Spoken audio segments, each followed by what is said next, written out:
प्रभु यीशु मसीह के मधुर और जलाली नाम में आज फिर दिनांक 4 नवंबर दिन गुरुवार को हम आप सबका स्वागत करते हैं। आज का जो वचन है वो लिया गया है फिलिपियों की पत्री उसका 3 अध्याय उसका 21वां पद। वचन इस प्रकार से कहता है, वो अपनी शक्ति के उस प्रभाव के अनुसार जिसके द्वारा वह सब वस्तुओं को अपने वश में कर सकता है, हमारी दीनहीन देह का रूप बदलकर अपनी महिमा के देह के अनुकूल बना देगा।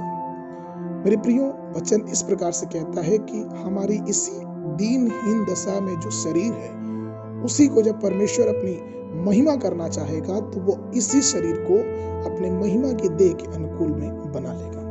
मेरे प्रियो, हम ऐसे संसार में रहते हैं और हम इस शरीर को धारण किए हैं जो शरीर हर एक प्रकार की बातों से होकर गुजरता है। ये शरीर नश्वर है और जैसा वचन कहता है कि ये मिट्टी से बना है और वो मिट्टी में मिल जाएगा। यह रोगों से ग्रस्त होता है, यह थकान को झेलता है और कई बार जब हम काफी कार्य करते हैं तो ये शरीर दर्द और पीड़ा में तड़पता है।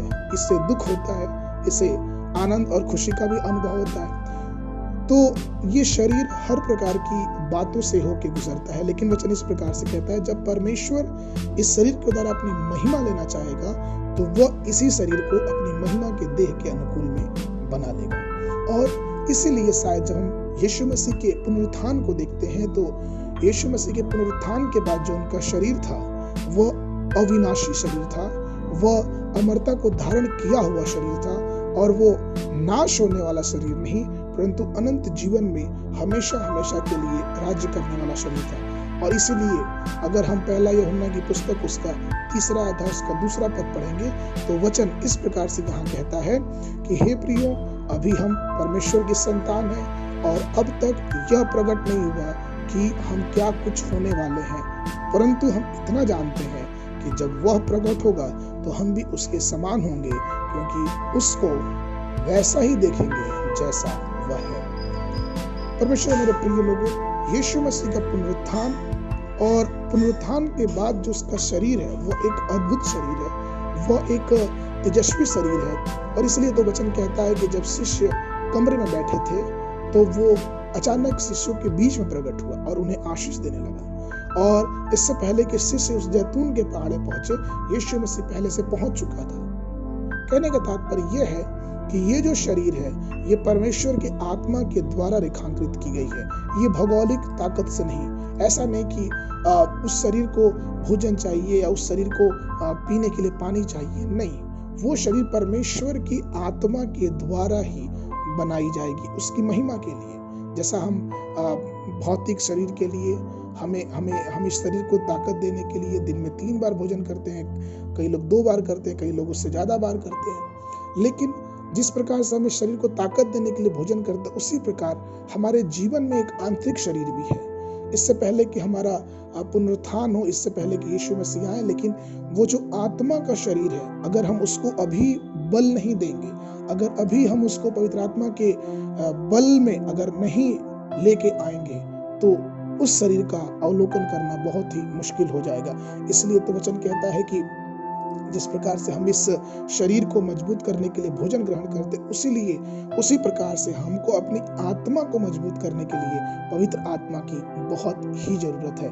और इसीलिए हमें परमेश्वर के ज्ञान में, उसके वचन में बढ़ते रहना है, क्योंकि हमारा ये शरीर एक दिन रूपांतरित होने वाला है। एक दिन हम उस महिमा में शरीर को पाने वाले हैं। एक दिन हम इस बेकार शरीर को, इस नश्वर शरीर को छोड़ के और उस गौरवशाली, उस अनंत काल के शरीर को पाने वाले हैं।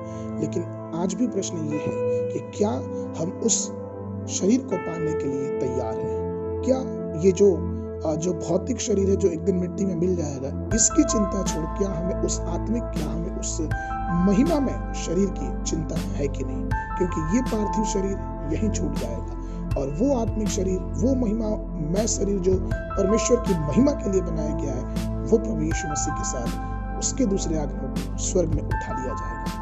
तो आज का विचार ये है कि क्या हम उस शरीर के लिए चिंतित हैं? क्या हम उस शरीर को मजबूत करने के लिए चिंतित हैं? और मेरे मसीह, मेरे प्रिय लोगों, हमें चाहिए कि आइए हम उस शरीर के लिए चिंतित हो जाएं, क्योंकि यीशु मसीह का आगमन चारों तरफ की बातों को देख के हमें ये पता चलता है कि यीशु मसीह बहुत जल्दी अपनी महिमा के साथ स्वर्गदूतों के साथ बादलों पे आने वाला है। लेकिन क्या हम उस महिमा में शरीक पाने के लिए चिंतित हैं या फिर उसके लिए कुछ कर रहे हैं कि नहीं कर रहे हैं? ये आज के विचार के लिए बहुत जरूरी है कि क्या हम उस महिमा शरीर को पाने के लिए कुछ कर रहे हैं कि नहीं। आज का जो मनन के लिए पद लिया गया वो है पहला यूहन्ना की पुस्तक उसका 3 अध्याय उसका 3 पद। और जो कोई उस पर आशा रखता है वो अपने आप को वैसा ही पवित्र करता है जैसा वह पवित्र है। परमेश्वर आप सबको आशीष दे।